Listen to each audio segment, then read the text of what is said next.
gutting our military thanks to the sequester, but that's not stopping the DOJ from throwing $10,000 pizza parties, and it only gets worse from there. Virginia Congressman Bob Goodlatte is chairman of the House Judiciary Committee. He was among the lawmakers at a hearing yesterday questioning wasteful spending at the Department of Justice. Good to see you, sir. Good to be with you, Gretchen. All right, so let's lay everything out on the table. This kind of waste spending has been going on forever and ever. It's under every administration. Why are we suddenly, and gladly, I will say so myself, paying attention to it? Well, it's important to pay attention to it all the time. I'm a strong supporter to the author of the balanced budget amendment that we offer in the Congress each year.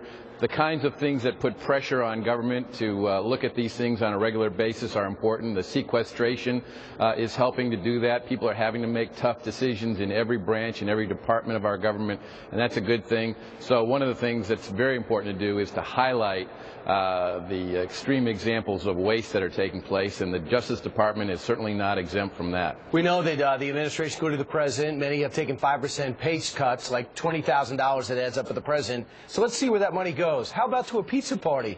It cost Hartford PD $10,000. What about a conference that cost $121 million spent on 1,832 conferences? And you talk about flying in style, as you see those conferences there. You have over $11 million in luxury private jets for the Attorney General and the FBI Director. Are these necessary expenditures? No, absolutely not. And you can add to that list $116,000 for sunglasses. That really is an eye-opener. And then the most egregious example of all in terms of dollars, in my opinion, is $165 million to purchase a prison in the President's home state of Illinois from the state of Illinois. The taxpayers have paid for that in spite of the fact that we have 4 completely empty new federal prisons that have not yet been brought online. It's going to cost $6 million a year to maintain this empty prison and another $70 million to make it operational, all unnecessary when you've got 4 prisons that aren't being used right now. But Congressman, what do we do about it? Because Senator Tom Coburn does this every year. He comes out with this waste book, and there's outrageous things in there, and before you know it, we're to the next and we're talking about it again. What can we actually do to stop it?